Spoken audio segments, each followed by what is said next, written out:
tonight on 16 by 9. At 29 years old, the Vancouver filmmaker was told he only had months left to live. But instead of putting the camera down, he turned the lens on himself. I can't believe how fast it's coming out. I gotta tell this story. This is the story of time and what it does to you. Taxes on your mind? Well, they are for a strange group who are telling Canadians you don't have to pay income taxes.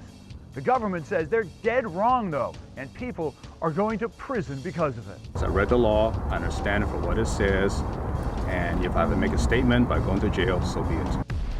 An asteroid just missed the Earth. You don't want to miss this story. When these things hit, of course, they don't just make a hole. There's an enormous fireball that will incinerate things for kilometers around. Those aren't the kind of surprises you want to have winging out of the dark at you. That's all coming up on 16 by 9. Please don't touch the camera, that's assault. Talk to us about this. I don't need to talk to you. Can you have Oh, I'm sorry.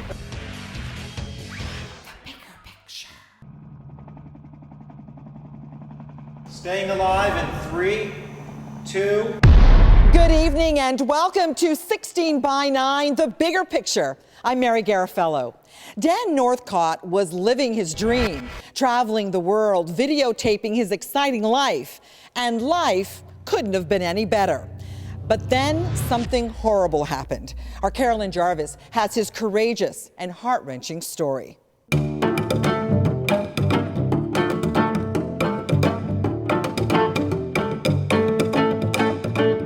I always wanted to be a filmmaker. It's the only thing I ever wanted to do. Like 3 years old, that's what I wanted to do. For 10 years, Dan Northcott's life was lived out of a suitcase and recorded on tape. Traveling was in me then, and that was it. You had the bug. Oh, I had the bug. Have the bug, yeah.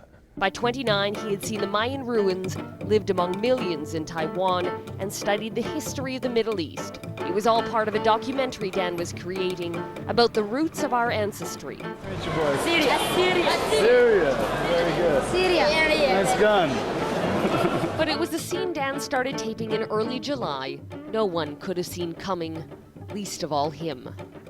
I was getting, golf ball glands. I was just running out of my nose, fevers, and just sick every week, a new symptom. Dan was still in Taiwan at the time. When he caught a bug, he just couldn't shake. It just got worse and worse and worse and worse. So he caught a flight home to Vancouver, thinking he could sleep it off.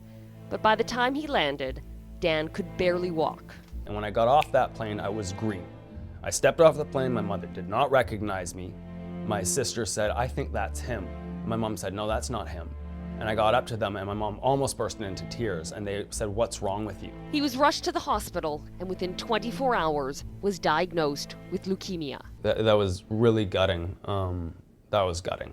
I've never experienced anything as terrifying as that moment for sure, because I had so many plans for the future. I had so many places I was gonna go and people I was gonna see, and I was so excited about the year ahead. The news rocked his entire family. Dan's mom, Tanya, was walking through a parking lot when her phone rang. When he said leukemia, I just kind of spun onto the tarmac of the parking lot. You don't know at that point, is this serious?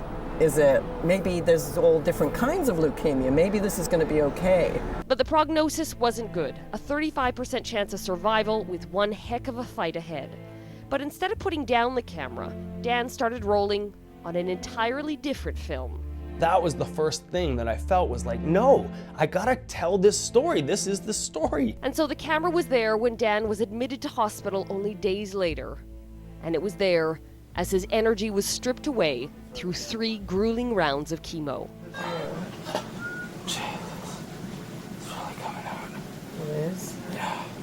But good than that. Oh my gosh. I can't believe how fast it's coming out. It's just falling off my head. For a man who had visited 40 countries, Dan knew there was no guidebook for the place he was in now. And so for others who would follow, he mapped it out on tape.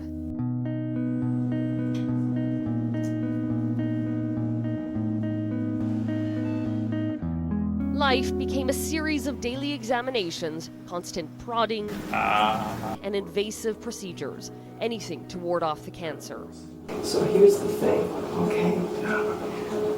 We're going to be together. We're going to be 3 long months, doctors looked for any sign the barrage of chemicals was working, but it wasn't. And after exhausting all conventional options, they had to tell him the leukemia was terminal. And even that heart-wrenching moment was captured on tape. The average person would live about 3 to 6 months. This is obviously not the news you want to hear, but I don't think the final story has been written here. Yeah. Reality no one wanted to accept. And again, the camera recorded the most intimate moment between mother and son, a moment almost too difficult to watch.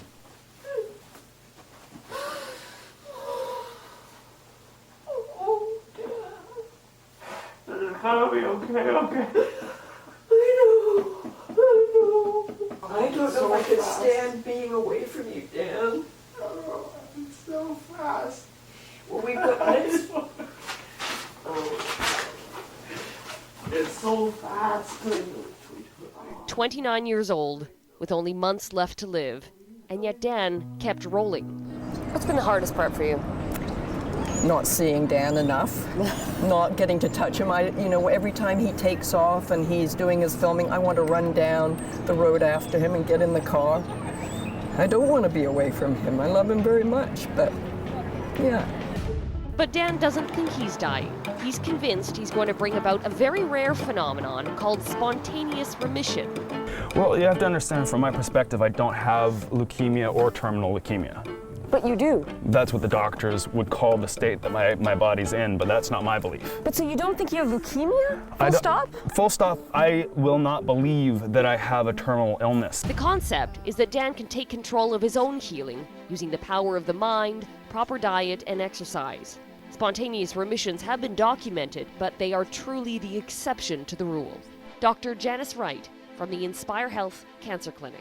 There's a branch of science called psychoneuroimmunology, and this is the scientists who study the relationship between mind, body, and immune system. And truly, we are just at the tip of the iceberg in terms of understanding that relationship. And so Dan now takes 40 to 60 herbal pills a day and has stopped going for checkups. Terrible. I like to have my own kind of fun, you know? I like to run through the forest and get completely lost. That's like my kind of fun. That's my game. That's pretty cool. At face value, he looks completely healthy. He's active, his hair has regrown, and he says he's feeling better than ever. But how can you deny that you've got leukemia in the first place, whether or not it's terminal? Well, I don't deny that my body's in a state that reads as leukemia. I'm just not giving them the power to, affect my destiny. Some may call it delusional, others an acceptance of a different reality. Here's the thing. The whole family's in denial. Okay, we're officially in denial, consciously and intentionally in denial. Dan simply says he's too busy to die. It's not a fear of death that keeps me wanting to live. It's what's ahead is more exciting. I want to be here. I love this earth. And so Dan will keep the cameras rolling, determined to write his own ending to this movie and send his message to others. No, this is a gift. This is a blessing. Why? Because people are going to see my film and they're going to hear what I have to say. And it's more important than anything to me. It's what I prepared my whole life for. What if you don't live? Well, I plan on it. I'm not considering that an option. But if I didn't, if I got hit by a bus tomorrow, my film's there. That's real. Time can take away a lot of things, but it can't take that.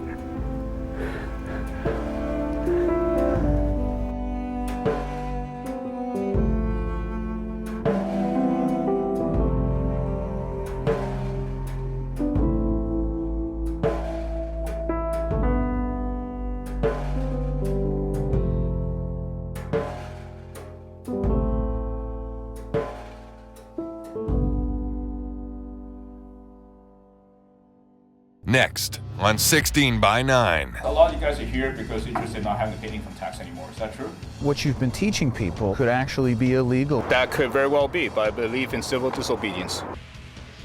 If you have a story for 16 by 9, call our tip line